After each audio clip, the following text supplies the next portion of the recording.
الف احد جت دتی دکھالی از خود ہویا فانی ہوں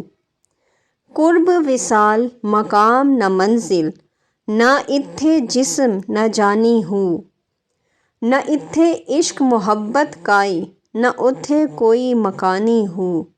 این ایون تھیسی حضرت باہو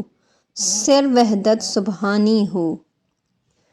حضرت سلطان باہو رحمۃ اللہ علیہ نے اس کلام کے تیسرے شعر کا آغاز بھی الف سے کیا ہے کہ جب سے اللہ تعالیٰ کی یکتائی اور وحدانیت کا کامل اظہار ہوا تو اس وقت ہم سب کچھ بھول گئے اور اپنی ذات اور اپنی ہستی کی بھی کوئی خبر نہ رہی، یعنی کہ جب بندہ فنا فی اللہ کی تمام منزلوں کو طے کر لیتا ہے تو اس وقت اس کے جسم اور اس کی روح کی بھی کوئی وقت اور حیثیت باقی ہی نہیں رہتی، اس کے لیے نزدیک یا دور سب ہی برابر ہوتے ہیں۔ جیسے کہ حضرت عارف رومی رحمۃ اللہ علیہ فرماتے ہیں، انسان جسم اور روح سے ایک مرکب ہے، ہمارا جسم ہے لیکن روح ہماری نہیں۔ اللہ تعالیٰ نے حضرت آدم علیہ السلام کے جسم کو بنایا، پھر اسی مٹی کے پتلے میں ایک روح پھونکی، یعنی گویا کہ جسم پہلے ہے اور روح بعد میں ہے۔ عام انسانوں کی عقل اور روح کے علاوہ بھی ایک روح ہے جو ہر نبی اور ہر ولی میں ہوتی ہے، جو کہ ہر لحظہ اور ہر گھڑی ترقی کرتی رہتی ہے اور اس کے مراتب و کمالات اور درجات میں روز بروز اضافہ ہوتا رہتا ہے۔ اگرچہ یہی روح ہر چرند پرند اور حیوان میں ہوتی ہے، لیکن ان کی روح ایک حد پر جا کر ترقی کرنے سے رک جاتی ہے، پھر اسی روح کو حضرت جبرائیل کا نام دیا جاتا ہے، پھر اسی روح الامین کو بھی لباس بشری پہنا کر حضرت مریم علیہ السلام کے پاس بھیجا جاتا ہے، اور کبھی اسی روح کو امر ربی کا نام دیا جاتا ہے۔ یسألونک عن الروح قل الروح من امر ربی، کیونکہ اس وقت یہ جز اپنے کل میں مستغرق ہو جاتا ہے اور وہ کل ہر حال میں لامقام میں ہوتا ہے اور ہر طرح کی حد اور قید سے ماورا ہوتا ہے۔ شوق اور محبت کی یہ کیفیت ہو جاتی ہے کہ وہاں سارے موجودات فانی ہو کر رہ جاتے ہیں، گویا اس مقام و مرتبے پر بندے کے عین بعین سامنے مشاہدہ حق ہوتا ہے اور بندہ ہی اللہ تعالیٰ کی احدیت کے اسرار و رموز نہانی کا رازداں بن جاتا ہے۔ جب بندہ اللہ تعالیٰ کی ذات میں مستغرق ہو جاتا ہے تو اس وقت نہ تو اس کا اپنا وجود رہتا ہے اور نہ ہی اس کی ذات اور ہستی باقی رہتی ہے، جیسا کہ حدیث مبارکہ میں بھی آیا ہے، اور یہ وہ مقام ہے جسے اہل تصوف فنا فی اللہ کا مقام کہتے ہیں، اور جس مقام پر شیخ منصور نے کہا انا الحق، اور حضرت بایزید بستامی رحمۃ اللہ علیہ بھی پکار اٹھے سبحانی ما اعظم شانی، اور جس وقت منصور نے کہا تھا کہ میں خدا ہوں تو اس وقت منصور نہ تھا بلکہ خدا بول رہا تھا، جیسا کہ حدیث مبارکہ میں ہے کہ حضور نبی کریم صلی اللہ علیہ وآلہ وسلم نے ارشاد فرمایا، ان اللہ ینطق علی لسان، کہ اللہ تعالیٰ عمر کی زبان پر بولتا ہے۔ اس بیت میں حضرت سلطان باہو رحمۃ اللہ علیہ بھی یہی فرماتے ہیں کہ جب سے اللہ تعالیٰ وحدہ لا شریک نے مجھے اپنی ذات مقدسہ کا مشاہدہ کروایا تو اس وقت میں اپنی ذات سے ہی بے خبر تھا، کیونکہ جب بندہ اپنے پروردگار کی معرفت حق میں مستغرق ہو جاتا ہے تو وہاں ہجر و وصال کی لذت کا وجود ہی نہیں رہتا۔ شوق اور ذوق استغراق کی یہ کیفیت ہوتی ہے کہ وہاں سارے موجودات فانی اور عشق و محبت کی وارداتیں سب اس مقام پر بے وقت ہو جاتی ہیں، اور یہ وہ ایک عظیم وقت ہوتا ہے کہ بندے کے تمام فاصلوں کو ختم کر کے عین بعین مشاہدہ حق ہو جاتا ہے۔ اس کلام کے چوتھے بیت میں حضرت سلطان باہو رحمۃ اللہ علیہ فرماتے ہیں کہ اللہ تعالیٰ کے ذکر پاک سے میرے عشق کی چمک دمک نے میری تمام منزلوں کو آسان کر دیا ہے۔ جب سے ہمارے دل و جان اور من کے اندر رہنمائی کرنے والا عشق حقیقی کا اعجاز ہے،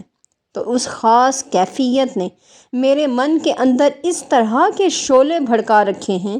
کہ جن کا خاص ایندھن اسی من کے اندر ہی ہے، یعنی اللہ تعالیٰ کے شوق دیدار و وصال الہی کے باعث ہر وقت قلب اور جان کے اندر ایک آگ بھڑکتی رہتی ہے۔ اور یہ ساری کیفیت عشق ہے کہ جس کی ضیاؤں میں ہم نے اپنے مطلوب دائی کو تلاش کر لیا ہے۔ یہ عشق حقیقی اللہ تعالیٰ سے محبت کا نام ہے، اور اس عشق اور محبت کا انجام حصول و بقائے دیدار ذات ہی ہوتا ہے۔ اللہ کا نور اور ضیاء ہر وقت بندے کے ہمراہ رہتی ہے، اور اسی روشنی میں بندے کا سفر پروردگار کی جانب جاری رہتا ہے۔ اللہ کا نور کیا ہے؟ اللہ تعالیٰ نے قرآن پاک میں ارشاد فرمایا، اللہ نور ہے آسمانوں اور زمین کا۔ اس نور کی مثال ایسی ہے جیسے کہ ایک تاک میں چراغ ہے، وہ چراغ ایک فانوس میں ہے۔ اب سوال یہ پیدا ہوتا ہے کہ نور ایک جوہر بھی ہے اور عرض بھی۔ مثلاً آسمان نور ہے تو جوہر ہوا، اور ہر در و دیوار پر بکھری ہوئی ہے روشنی نور ہے، مگر رب تبارک و تعالیٰ تو ان تمام مادی کیفیات سے پاک ہے، تو اللہ تعالیٰ کے نور ہونے کا کیا مطلب ہے؟ اور اب اس کا جواب ایسا ہے کہ یہ سوال ہی ذہن میں نہ رہے۔ اللہ نور السماوات والارض، کہ اللہ تعالیٰ زمینوں اور آسمانوں کو روشن فرمانے والا ہے، منور کرنے والا ہے۔ اگر تم اس چراغ کو سمجھنا چاہتے ہو کہ جس چراغ سے اللہ تعالیٰ نے زمین و آسمان کو روشن کر دیا، تو دیکھو وہ سراج منیر یعنی حضرت محمد صلی اللہ علیہ وآلہ وسلم، جن کی روشنی سے ساری کائنات کو اللہ تعالیٰ نے عدل و انصاف، شرم و حیا، علم و معرفت کے نور سے منور فرما دیا۔ اللہ تعالیٰ زمین و آسمان کو منور فرمانے والا ہے۔ قرآن پاک میں اللہ تعالیٰ نے ارشاد فرمایا کہ جس نور سے اللہ نے روشن کیا ہے اس نور کی مثال۔ اب یہاں ایک نقطہ اور سمجھ لیں کہ ایک ہے اللہ کا نور، تو اللہ نور ہے، اللہ نور السماوات والارض، تو اس سے ظاہر ہو گیا کہ اللہ زمین و آسمان کا نور ہے، اور اس نے سب کو منور کیا۔ وہ اللہ کا نور اس کی طرف اشارہ کیا کہ مثل نور ہی، یعنی اللہ کے نور کی مثال، یعنی جس نور سے اللہ نے سارے زمانے کو منور کیا، اس نور کی مثال کیا ہے؟ جیسے تاک ہے، اس میں چراغ، اور وہ چراغ ایک فانوس میں ہے۔ تو علماء کہتے ہیں کہ وہ تاک سینہ محمد صلی اللہ علیہ وآلہ وسلم ہے، اور اس کے اندر جو دل ہے وہ دل رسول صلی اللہ علیہ وآلہ وسلم ہے، وہ چراغ ہے، اور وہ اللہ کا نور ہے جس سے ساری کائنات روشن ہے۔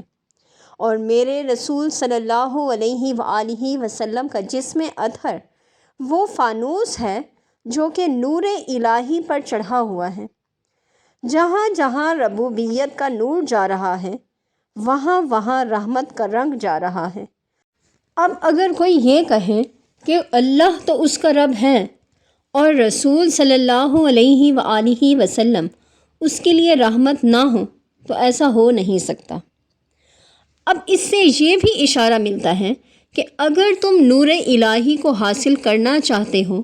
تو رنگ مصطفیٰ صلی اللہ علیہ وآلہ وسلم لینا پڑے گا۔ اب اس کی مثال ایسے ہے کہ جیسے کسی چراغ پر ایک رنگین فانوس چڑھا دو تو کیا نور رنگ کو چھوڑ جائے گا؟ رنگ بھی ساتھ ساتھ جائے گا۔ نور ہوگا چراغ کا اور رنگ ہوگا فانوس کا۔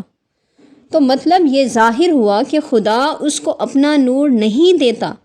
جو مصطفیٰ صلی اللہ علیہ وآلہ وسلم کے رنگ کا منکر ہو۔ حضرت سلطان باہو رحمۃ اللہ علیہ بھی یہی فرماتے ہیں کہ جس طرح ہر سفر کے قرینے اور آداب ہوتے ہیں، تو اسی طرح عشق حقیقی کے سفر کے بھی آداب اور قرینے ہوتے ہیں۔ ان میں عاشق صادق خود بخود ہی آگاہ اور واقف ہوتے چلے جاتے ہیں، بلکہ عاشق کی تو معشوق خود راہبری اور رہنمائی کرتا رہتا ہے، سارے قرینے اور آداب خود ہی سکھا دیتا ہے۔ عشق حقیقی میں جو فراق کی لذتیں ہوتی ہیں